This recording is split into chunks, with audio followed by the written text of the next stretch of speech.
আজকে সারা দেশ শুধু জাতীয়তাবাদী দল বিএনপির পরিবারেই শোক না, এই শোক সারা দেশের সাধারণ মানুষের।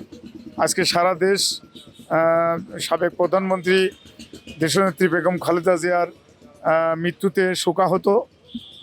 আজকে গণতন্ত্রের অতন্ত্র প্রহরী দেশনেত্রী বেগম খালেদা জিয়া, যিনি আপসীন নেত্রী হিসেবে ইতিমধ্যে সারা দেশের মানুষের কাছে এই উপাধিতে ভূষিত হয়েছেন। তিনি গণতন্ত্রের মা হিসেবে উপাধিতে ভূষিত হয়েছেন।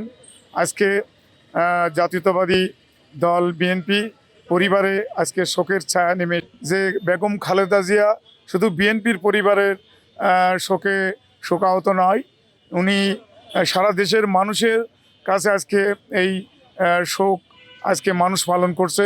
আজকে সারা দেশ স্তম্ভিত দেশনেত্রী বেগম খালেদা জিয়ার এই মৃত্যুতে।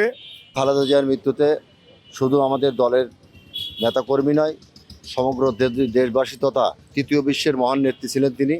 তার এই মৃত্যুর সংবাদে তৃতীয় বিশ্ব সহ আমরা বাংলাদেশ ধর্ম বর্ণ সকল শ্রেণী পেশার মানুষ আজকে শোকাহত।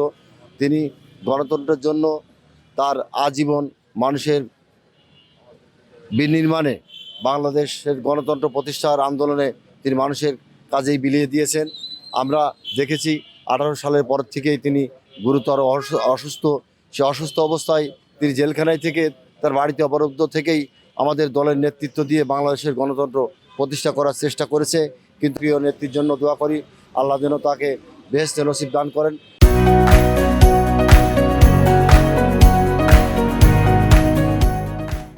ক্রান্তি লগ্নে এই দেশটাকে হাল ধরেছিলেন আমাদের সেই প্রাণপ্রিয় নেত্রী, দেশনেত্রী, গণতন্ত্রের মা, আমাদের মা বেগম খালেদা জিয়ার মৃত্যুতে শুধু বাংলাদেশ জাতীয়তাবাদী দলই নয়, আমি মনে করি এই বাংলাদেশ তথা এই পৃথিবীতে যারা এই বাংলাদেশিরা আছে, শোকের একটা মাতাম চলছে।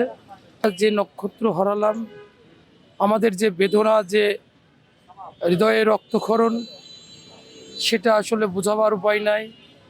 তা আমি বলতে চাই, আমাদের ওনার কাছ থেকে আমাদের যে আদর্শ, সেটা লালন করে ধারণ করে তার অসমাপ্ত কাজকে এই বাংলাদেশ নিয়ে ওনার যে স্বপ্ন ছিল, আমরা সবাই মিলে, আমি মনে করি এরপরে এই বাংলাদেশের সমস্ত মানুষ একই সাথে তার স্বপ্নটা পূরণ করবে।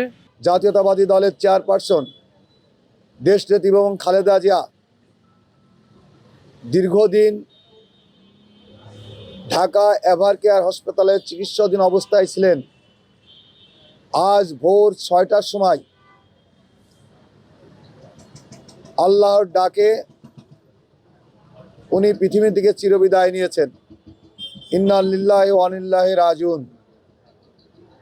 ওনার মৃত্যুতে সারা দেশ আজকে শোকাহত। সারা দেশের মানুষের ভিতরে আজকে যে শোক, এই শোকাহত মানুষের আমাদের বলার কোনো ভাষা নাই।